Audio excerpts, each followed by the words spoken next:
What's up, Roast? This is Ben coming at you from the Illidale side.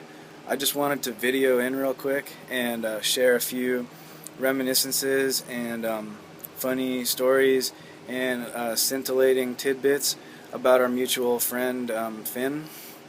So, I don't know if many of you out there in Roastland know this, but before Finn had established himself as the internet's homeliest porn star, he was actually a angsty grommet kid living in San Diego suburbs and listening to Blink-182 and like collecting knives and stuff.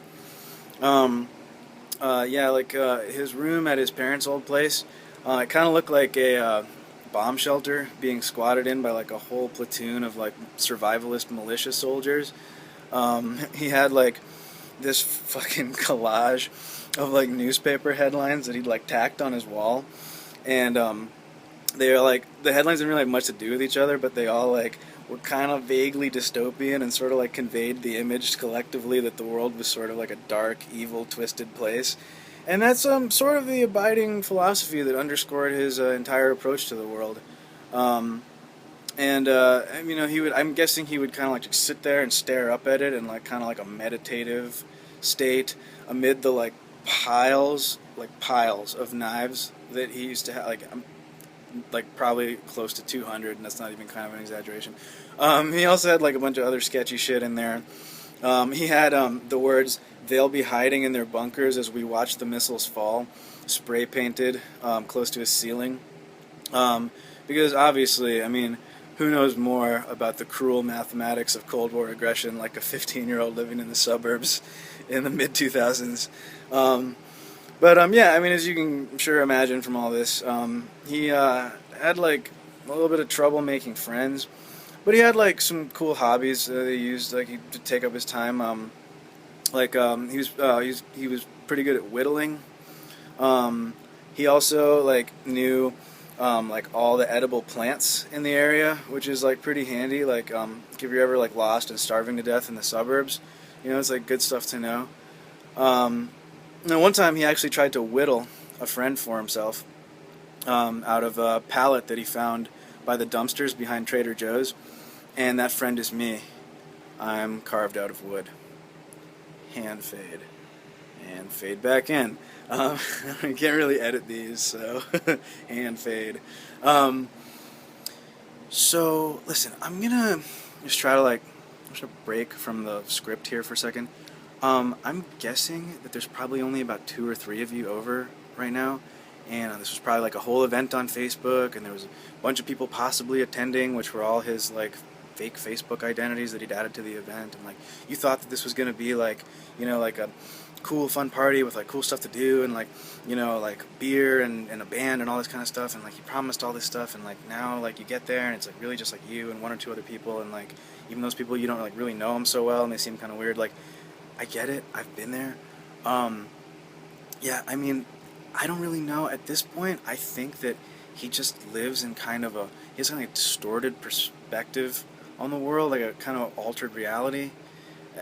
That's kind of the best explanation I can come up with.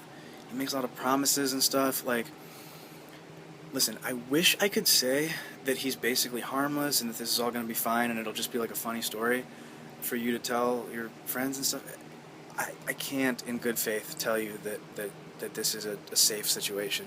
It is probably as weird as it looks on face value. So what I'm going to say is, I can just try to give you guys some tips. I'm pretty sure he's not paying attention as part of the video because he gets distracted like really easily. And he's probably just like looking at his biceps and the like his reflection in the window or something. Like just like he probably is gonna start like crashing from the coffee or whatever, and then he'll do this thing like, oh, I'm gonna go like be mysterious and like moody in my room and play guitar and everybody's gonna miss me. Like, perfect fucking time to just like slip away. I've done it plenty of times. It's always been a strategy that's worked for me. If he's trying to convince you to do like this survivalist role play thing, that could be kind of a sign that things are getting a little worse. Like, it might mean that he's high, or he's just like like that kind of a weirder place, weirder relatively for him. that's usually a pretty bad situation, but if it actually goes down, go along with it, because, like, what he'll want you to do is, like, you pretend to be, like, the government, and he's, like, this rogue terrorist guy that, like, you know, you guys are interrogating, you know, and he'll have you, like, put him in handcuffs, and, like, he'll use his, like, seer training to, like, escape and whatever. He keeps, like, a set of lockpicks, kind of, like, taped to the inside of his ankle for this. Just, like, while you're handcuffing him, just like grab it and be like, "Well, we found your lockpicks, haha." Tried to pull a fast one, and he won't like be like, "Hey, no fair. Like I need those lockpicks to get out." Like he'll go along with it because he takes the shit really seriously. He won't be able to get out of the handcuffs for at least a little while. Perfect time, just get out of there. Just kind of shut the door. On your way out, like he usually he leaves like piles of money like stashed around the house and shit because he's all paranoid. Sometimes gold too because he doesn't trust the Federal Reserve. Just help yourself, grab that shit. He owes it to you anyway. I mean, just get out of there. And I basically say at this point, just like fucking start a new life. I moved to the East Coast, and I'm listed in the Philadelphia White Pages on like a totally different name. He still managed to find me, track me down, call me, ask me to do this video. I feel pretty safe-ish. I don't know, but if you can get further away, do it. Do it, and just yeah. I mean. If you manage to get away, just tweet at me. I'm on Twitter. My handle is Finn is a monster, and you need to get away from him as soon as possible. Just good luck, and yeah. So yeah, I'm gonna go back to the video in case he's paying attention.